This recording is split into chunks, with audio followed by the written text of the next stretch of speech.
আরে কি লাভ রাস্তাঘাটে আন্দোলন করে? আরে কি লাভ ফেসবুকে ভিডিও করে?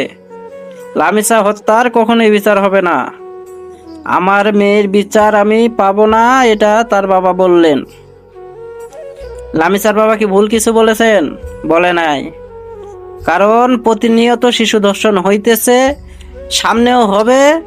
সরকার এদেরকে থানায় নিয়ে যাচ্ছে, 5 দিনের রিমান্ডে নিতেছে, এই পর্যন্তই শেষ।